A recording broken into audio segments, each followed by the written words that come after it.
Welcome to topic 5 of the unit Fundamentals of Information Technology. And for this topic, we're going to discuss chapter 10 of the book Computer Fundamentals, entitled Computer Software. For this week, you will learn the term software and its relationship with hardware, and you will learn also the various types of software and their examples. And we have relationship among hardware, system software, application software, and users of a computer system. You will learn also the different ways of acquiring software and the various steps involved in software development. And we're going to discuss about software engineering and case tools. And lastly, the firmware and middleware. Let's proceed to software, firmware, and middleware. The term hardware refers to the physical devices of the computer system. When we say software, refers to the collection of programs, procedures, and associated documents describing the programs and how they are to be used. When we say program, it refers to the sequence of instructions written in a language that can be understood by a computer. Then when we say software package, it refers to a group of programs that solve a specific problem or will perform a specific type of job. An example here is the word processing package. Let's discuss about the relationship between hardware and software. Stated here, both hardware and software are necessary for a computer to do a useful job. So they're complementing with each other.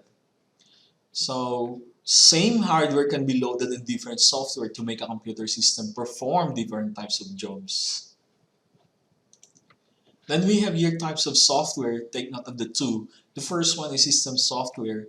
They are designed to control the operation and extend the processing capability of a computer system. And we have one application software. They are designed to solve a specific problem or to do a specific task. We have the term system software. This software make the operation of a computer system more effective and efficient and help hardware components work together and provide support for the development and execution of application software.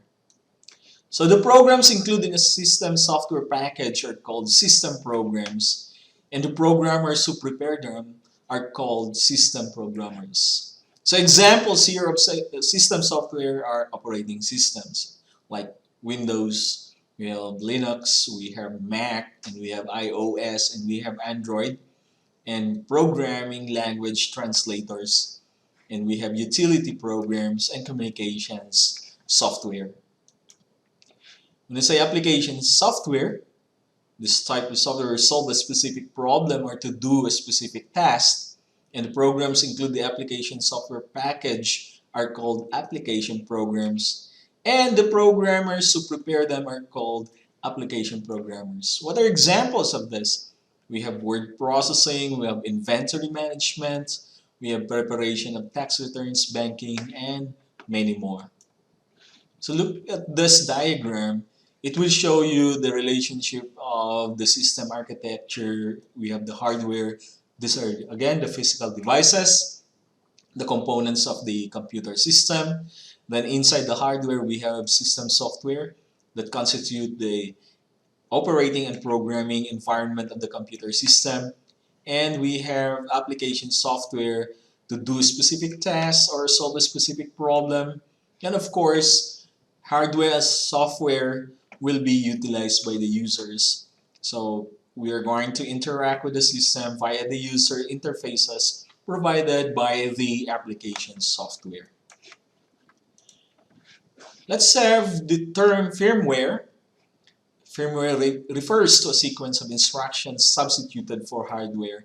And this type of software is stored in a read-only memory chip of the computer. Initially, vendors supplied only system software in the form of firmware. And it's stated here, many vendors now supply even application programs as firmware. So firmware has today made it possible to produce smart machines of all types.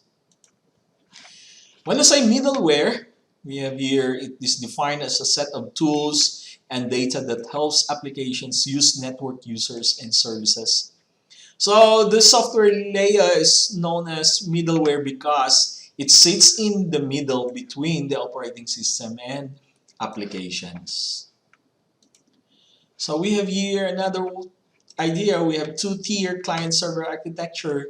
So this devices or hosts will be through network connection, and it includes interface, application logic, messaging service, and management and support services. And in the client, we need to install or configure an operating system, and it must be connected through the network interfaces. The same thing in the server side. The server will have also operating system and network interfaces and will provide the following applications, the same system to be given to the client. In networking or in network connection, we have also what we call a three-tier or client sub architecture.